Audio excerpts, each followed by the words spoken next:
آپ تھوڑا کام کریں اس کا آؤٹ پٹ بہت زیادہ ہو، تھوڑے پیسے ہوں اس میں کام آپ کے بہت زیادہ بن جائیں، تو عرف میں ایسے عمل یعنی اس طرح کی خیر کو برکت کہا جاتا ہے. ہم کہتے ہیں نا ماشاء اللہ اللہ نے کتنی برکت دے دی. تھوڑا کھانا ہوتا ہے بعض دفعہ سب لوگ پیٹ بھر کے کھا لیتے ہیں، اور بعض دفعہ بہت زیادہ کھانا ہوتا ہے پیٹ نہیں بھرتا لوگوں کا، اس سے ختم ہو جاتا ہے. یہ اللہ کی طرف سے ہوتی ہے. یہ یعنی ہو سکتا ہے سائنس تو اس کو تسلیم نہ کرے کیونکہ سائنس تو اسباب کی دنیا کا نام ہے، لیکن یہ برکت کا مطلب ہوتا ہے اللہ اپنے ارادے سے بعض دفعہ کسی چیز میں دیکھنے میں آپ کو لگتا ہے کہ یہ اس سے اتنا ہو سکتا ہے لیکن اس سے بہت زیادہ ہو جاتا ہے. اس لیے علماء کہتے ہیں البرکۃ من اللہ، برکت اللہ کی طرف سے ہوتی ہے. اللہ کا ایک امر ہے، اور اللہ کا امر کسی سائنٹیفک لاجک کا محتاج نہیں ہوتا. دو طرح کی چیزیں ہوتی ہیں اس کائنات میں، ایک ہے خلق، اللہ نے جو چیزوں کو تخلیق کیا بنایا، الا لہ الخلق والامر، قرآن کہتا ہے نا اللہ کے لیے تخلیق بھی ہے اور امر بھی ہے. تو تخلیقی چیزیں ہوتی ہیں وہ اسباب کے ساتھ اللہ تعالیٰ ان کو جوڑ کے رکھتا ہے. جیسے موومنٹ ہوتی ہے کسی چیز میں، جب کوئی موور ہو اس کو چینج کرنے والی کوئی فورس ہو، یہ جو فزکس کے لا ہیں سارے، آپ کوئی بھی چیز اوپر پھینکیں گے گریویٹی کی وجہ سے اس نے نیچے ہی آنا ہے. اور امر یہ ہوتا ہے کہ اللہ بعض دفعہ اپنے ارادے سے کچھ بھی کر لیتا ہے، وہ کچھ کرنے کے لیے کسی سبب کا محتاج نہیں ہے. جیسے اللہ نے قرآن میں فرمایا قُلِ الرُّوحُ مِنْ أَمْرِ رَبِّي، روح جو ہے اللہ کا امر ہے. اب دیکھیں یہ روح کیا ہے؟ زندگی. سائنس اس کو سمجھنے سے عاجز ہے کہ یہ حیات کیا ہوتی ہے، بھئی زندگی کیا ہوتی ہے. بس ہے یہ باڈی سے نکل جاتی ہے تو وہی باڈی، وہی دل، وہی گردے، وہی سب کچھ بے جان پڑا ہوا ہے، کوئی اس میں شعور ہی نہیں ہے. تو روح جیسے اللہ اس کا خالق ہے، اس کی کوئی لاجک نہیں ہے، بس اللہ نے کہا ہو جا وہ ہو گئی.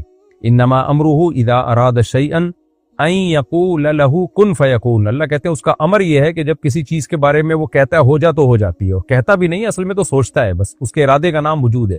جیسے اس کائنات کو جب اللہ نے پہلی دفعہ پیدا کیا تو اپنے امر سے پیدا کیا، ہو جا کہا اور کائنات بن گئی. یعنی چاہے وہ بگ بینگ تھیوری کے اصول کے تحت بنی ہو یا کسی اور، لیکن فرسٹ ٹائم تو نہ انرجی تھا نہ مادہ تھا، نہ انرجی تھی نہ مادہ تھا، تو اللہ نے اپنی قدرت سے ایک چیز کو بنا لیا اور اس کے بعد اس کو فزکس کے لاز میں اللہ نے جکڑ دیا اور اسی کے حساب سے دنیا چلتی چلی جا رہی ہے. تو یہاں بھی ایسا ہی ہے کہ برکت آپ اس کو سائنسی دنیا میں تو ایکسپلین نہیں کر سکتے. بھئی 4 روپے کا مطلب تو 4 روپے، لیکن برکت اللہ کی طرف سے ہوتی ہے. وہ 4 روپے میں آپ کے وہ کام ہو جائیں گے جو ایک آدمی کے 4 لاکھ میں نہیں ہو رہے ہوتے. تو اس لیے ہمیں یہ حکم نہیں ہے کہ ہم اللہ سے دولت مانگیں، کہیں بھی ہمیں یہ دعا نہیں سکھائی گئی ہے. ہمیں یہ سکھایا گیا اللہ ہمیں برکت دے دے، یعنی ہمارے کام سارے بن جائیں. اب جن کی نظر میں پیسہ ہی مقصد حیات ہے وہ تو کہتے ہیں اللہ ہمیں دولت دے دے. تو بھائی ہو سکتا ہے دولت ملے تمہیں اور بیماریاں تم پہ اتنی زیادہ آ جائیں کہ وہ دولت ساری بیماریوں میں خرچ ہو جائے، تمہارے خرچے ہی پورے نہ ہوں. یا دولت ملے دل تمہارا کنجوس ہو جائے اور تمہیں اتنی زیادہ بھی اتنی تھوڑی لگے.